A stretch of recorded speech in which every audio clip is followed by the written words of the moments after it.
It's kind of a lengthy one, but it's pretty funny once you start getting into the comments and opinions of the readers of this guy. Todd Robertson, editorial writer. He's writing this on why Denver is safer than Dallas because of the pit bull ban. Because Denver has the ban on all pit bulls. So he goes in to say that the law went into force after years of court challenges, in spite of vigorous challenges by pit bull defenders who allege the BSL is unconstitutional.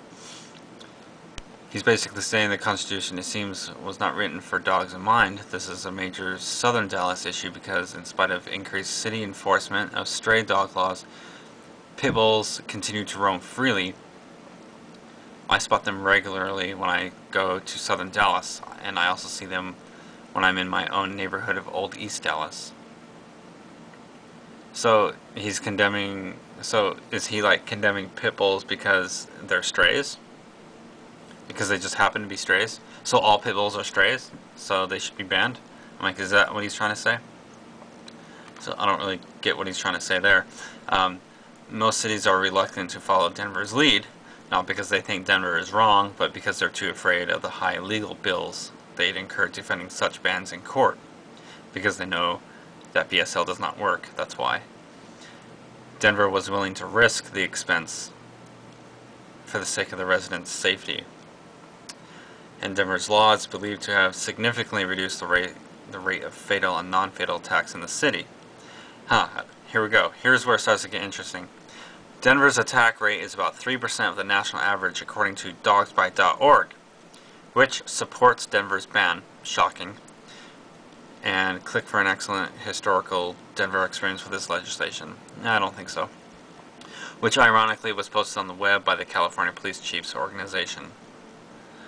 The Denver City Council now faces a proposal to weaken its current all-out ban on pit bull ownership, which is a positive on our side, because they are starting to realize that banning pit bulls does not work. But it would still keep the bar very, very high for wanting to own a pit bull. They would have to take out $1 million insurance policy. They'd have to submit to home inspections, keep their dog muzzled whenever outside, and they would have to agree to a schedule of training and obedience classes for the dog. Okay, that seems reasonable. I mean, in order, whatever keeps the dog alive, whatever keeps the dog alive. So, and he goes on to say, this, in my perspective, sounds very reasonable. In fact, this would be a great starting point for Dallas. Our legal staff is under the impression that they cannot enact a BSL because the Texas legislature hasn't authorized it, and they are flat out wrong. State law already has a BSL on ownership of dingo dogs. Well, dingoes are wild dogs, so you can't really make the comparison. The city can follow Denver's bold leadership and get ahead of its problem rather than sitting around waiting for the next maiming of a child. He always hears, it's not the dog, it's the owner. My only answer to that is, who cares? Once the pit bull has attacked, the damage is done. Punishing the owner is not going to give little Jennifer, Jose, or Adam back their nose or ears or arms. They will go through life maimed, sometimes beyond recognition, all for the sakes of people's self-proclaimed right to owning a killing machine. And then he goes on and enlists on dogsbite.org again, and here's all of the dog attacks that dogsbite.org has. And then we come to the fun part. Here we go. I believe that very few pit bulls are shot after they fight in these illegal dog fights. A lot of pits get dumped in the neighborhoods. I won't call that and tell the city. They would clamp down as well. Here you go.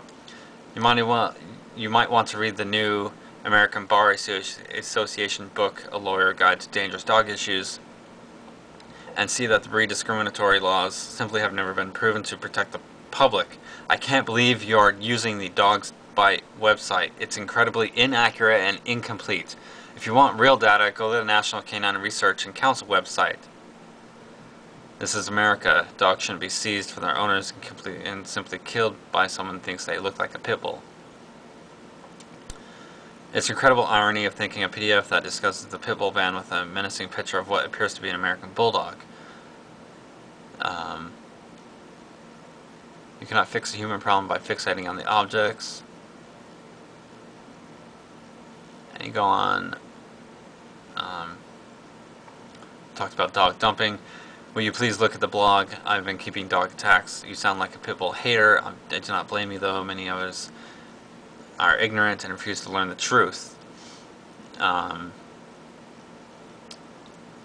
People just keep going down. Mr. Robertson, have you even read the site dogsbite.org that you promote? A blog that ridicules and insults people. A blog that resorts to name-calling and accusations of conspiracy against anyone that does not agree with her brand of hatred. Simply disgusting. I like that one. Where did that ridiculous dogs bite site get the Denver's dog bite rate from?